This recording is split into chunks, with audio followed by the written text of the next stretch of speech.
Assalamualaikum warahmatullahi wabarakatuh. Shalom Swastiastu, nama budaya, salam kebajikan untuk kita semua. Saya Janiki Kusrawati, mahasiswa Fakultas Hukum Universitas Bangka Belitung. Saat ini berada di semester 6, akan memaparkan yang saya ketahui mengenai penyelesaian sengketa hukum laut internasional. Seperti yang kita ketahui dalam penyelesaian sengketa hukum internasional lainnya, bahwa penyelesaian sengketa hukum laut internasional juga memiliki beberapa cara penyelesaian, yang dimana dalam hukum laut internasional diketahui bahwa konvensi yang mengatur ataupun aturan yang mengatur dalam hubungan antar negara mengenai batas laut dan lain sebagainya itu diatur di dalam UNCLOS tahun 1982.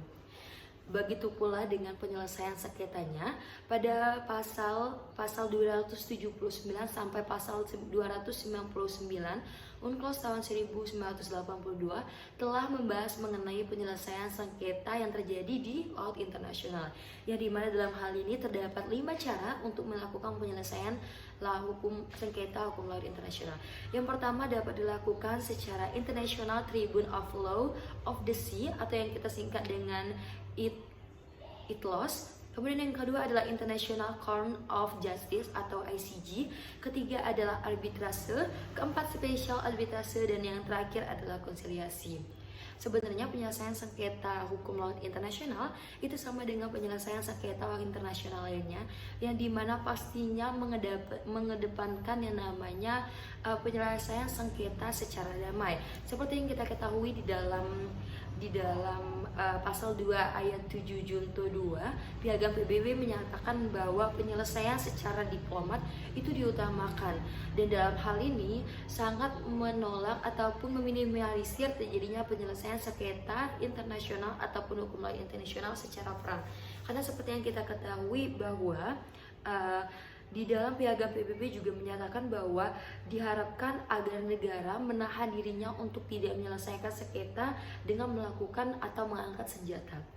Baik, kita mulai dari penyelesaian sengketa. Yang pertama kita akan mulai dari yang paling terakhir yang disebutkan di dalam UNCLOS yang pertama ya, ini adalah konsiliasi. Seperti yang kita ketahui bahwa konsiliasi itu bersifat tidak terikat, yang dimana konsiliasi bertujuan untuk memberikan peluang atau pertemuan antara setiap negara yang bersengketa ataupun pihak-pihak yang bersengketa dalam hal ini. Konsiliasi itu biasanya diberikan waktu 12 bulan untuk memberikan kesempatan riposter kepada pihak yang melakukan riposter pada saat ini, hingga akhirnya nanti akan diketemukan hasilnya. Apabila disepakati, maka akan dilakukan membuat perjanjian baru yang mengikat antar setiap negara yang bersengketa. Namun apabila dalam konsiliasi ini gagal, maka negara ataupun pihak yang bersengketa itu dapat melakukan penyelesaian sengketa beralih dengan penyelesaian sengketa lainnya, baik itu melakukan melalui arbitrase, kemudian bisa juga melalui ICJ atau ITLOS. Kemudian yang kedua, seperti yang kita ketahui bahwa sebenarnya dalam penyelesaian sengketa internasional itu sama halnya dengan sengketa laut internasional, bahwa ada 4 pengadilan yang keputusannya itu mengikat, yakni adalah ITLOS, kemudian juga ICJ, arbitrase, dan special arbitrase. Nah, dalam kesempatan kali ini saya tidak akan membahas lebih lanjut mengenai ICJ, dikarenakan ICJ adalah sengketa yang mungkin dapat dilakukan secara lebih umum. Nah, dalam hal ini kita akan membahas mengenai ITLOS terlebih dahulu, yang dimana di dalam ITLOS sebenarnya ITLOS merupakan sebuah mahkamah laut internasional yang besar, yang dimana di dalam hal ini pengadilan hukumnya itu bersifat permanen dan terdapat 6 atlet, yang dimana di dalam ITLOS itu sendiri terdapat 21 hakim yang dipilih melalui pemusyawaratan umum PBB. Jadi ITLOS ini merupakan pengadilan yang berada di bawah naungan PBB, teman-teman. Dan di dalam hal ini untuk penyelesaian ataupun telah dilakukannya pengadilan akan dibutuhkan 11 orang untuk mencukupi quorum seperti itu. Di dalam ITLOS juga memberikan kemampuan atau kesempatan untuk membuat special terms, yang dimana special terms ini adalah suatu kesempatan yang dimiliki oleh para hakim untuk memberikan beberapa kewenangan terhadap mereka. Di dalam hakim ITLOS juga itu memiliki beberapa sifat, seperti mungkin teman-teman mengetahui bahwa diplomat itu memiliki kekebalan hukum. Nah, seperti hal itu juga dalam halnya special chambers oleh ITLOS seperti itu. Kemudian yang ketiga, setelah ITLOS dan konsiliasi, kita akan beralih kepada special arbitrase tribunal. Nah, sebenarnya special arbitrase itu sama dengan arbitrase, akan tetapi karena di dalam hal ini spesial, jadi special arbitrase hanya membahas 4 permasalahan mengenai sengketa koalisinya yang dapat dilakukan. Yang pertama adalah mengenai isu perikanan. Jadi isu perikanan itu dapat diselesaikan secara special tribal arbitrase atribun. Kemudian yang kedua adalah perlindungan dan pemeliharaan lingkungan laut. Ketiga adalah mengenai riset-riset ilmiah, dan keempat adalah navigasi termasuk pencemaran dari kapal-kapal. Nah, jadi penyelesaian sengketa secara hukum laut itu dapat dilakukan secara arbitrase, namun mengenai 4 permasalahan ini itu akan diselesaikan secara spesial, yakni melalui special arbitrase. Nah, selanjutnya yang terakhir adalah arbitrase. Mungkin kita akan membahas sedikit arbitrase dan akan saya berikan satu contoh mengenai kasus yang telah diselesaikan oleh arbitrase.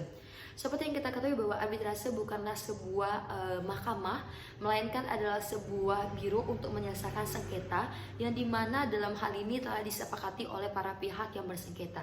Arbitrase ini merupakan suatu penyelesaian yang dilakukan, dapat kita katakan lebih fleksibel dibandingkan dengan pengadilan lainnya. Karena apa? Apabila kita menyelesaikan sengketa melalui pengadilan, kita harus tunduk kepada peraturan mengenai waktu, tempat, dan lain halnya. Berbeda dengan arbitrase, di dalam hal ini para pihak itu berkesempatan untuk menentukan kira-kira para pihak ini ingin melakukan arbitrase di mana, ingin melakukan waktunya kapan. Jadi ini adalah hal yang dapat dikatakan bahwa arbitrase itu adalah suatu penyelesaian sengketa yang sangat amat fleksibel. Akan tetapi di balik hal itu juga terdapat rincian yang lebih presisi mengenai pengeluaran yang harus dikeluarkan oleh para pihak yang bersengketa. Nah, arbitrase ini memberikan kesepakatan kepada para pihak untuk menentukan pihak-pihaknya, arbiter-arbiternya. Misalkan pihak A menunjuk satu arbiter dan pihak B menunjuk satu arbiter, dan A dan B memilih satu arbiter secara bersamaan. Nah, di dalam hal ini para pihak itu wajib memberikan informasi serta fasilitas yang dibutuhkan dalam penyelesaian sengketa tersebut. Dan yang terakhir digunakan oleh negara dan bukan negara. Jadi, penyelesaian sengketa itu tidak hanya dapat dilakukan oleh negara, tetapi juga dapat dilakukan oleh negara yang bukan negara selama mereka adalah atau termasuk di dalam subjek hukum internasional. Nah, mungkin kali ini saya juga akan langsung menyinggung mengenai salah satu kasus yang menjadi proyek perbincangan, yakni adalah kasus mengenai Laut Cina dan Filipina. Seperti yang kita ketahui bahwa Cina melakukan pembuatan pulau buatan yang dilakukan di atas karang, yang dimana menurut Filipina bahwa itu merupakan daerah yang masih termasuk di dalam zona eksklusif ekonomi eksklusif atau ZEE dari Filipina. Sampai akhirnya Filipina di bawah naungan presidennya pada saat itu melakukan permohonan di arbitrase, dan kali itu sudah disetujui oleh pihak Cina, dan dimana pada saat itu hasilnya adalah bahwa pihak Cina itu kalah dan yang menang adalah pihak Filipina, yakni dimana PCA biasanya melakukan sengketa yang ini dilakukan oleh PCA, yang dimana putusan dari PCA itu memberikan bahwa tuntutan Filipina terkait klaim Laut Cina Selatan itu dimenangkan oleh Filipina. Nah, di dalam hal ini itu dapat dikatakan bahwa PCA atau penyelesaian secara arbitrase itu memiliki potensi untuk menyelesaikan permasalahan sengketa laut di dalam hal ini. Hal ini kenapa? Apabila kita berbicara mengenai syarat terjalannya arbitrase adalah semua pihak menyetujui. Nah, dalam hal ini Cina telah menyetujui dan sesuai dengan peraturan UNCLOS, lebih tepatnya di dalam pasal 289 di ayat 3, ayat 200 pasal 289 ayat 3 itu menyatakan bahwa penyelesaian sengketa itu dapat dilakukan oleh arbitrase. Dan selain itu juga di pasal 287-nya menyatakan bahwa banyak loh penyelesaian sengketa walaupun tidak melalui ITLOS atau ICJ. Nah, PCA tetap bisa melakukan sidang meskipun salah satu pihak tidak hadir. Seperti yang diketahui bahwa dalam kasus ini PCA tetap melakukan sidang walaupun Cina tidak datang, akan tetapi ditunjuk melalui arbitrasenya. Penegakan hukum PCA memang lemah, tetapi siapapun memiliki kewajiban moral untuk mematuhi hasil putusan pengadilan. Terlebih pengadilan yang lahir dari hasil Jenipaya Konvensi Perdamaian dan Hak pada tahun 1889 dan 1907 untuk memegang prinsip penyelesaian sengketa secara damai. Nah, jadi PCA ini merupakan pengadilan tetap arbitrase yang dimana lahir pada tahun 1889 dan dalam hal ini Cina wajib untuk mengakui karena apa? Karena PCA telah diatur di dalam UNCLOS dan Cina menjadi salah satu negara yang telah meratifikasi UNCLOS, teman-teman.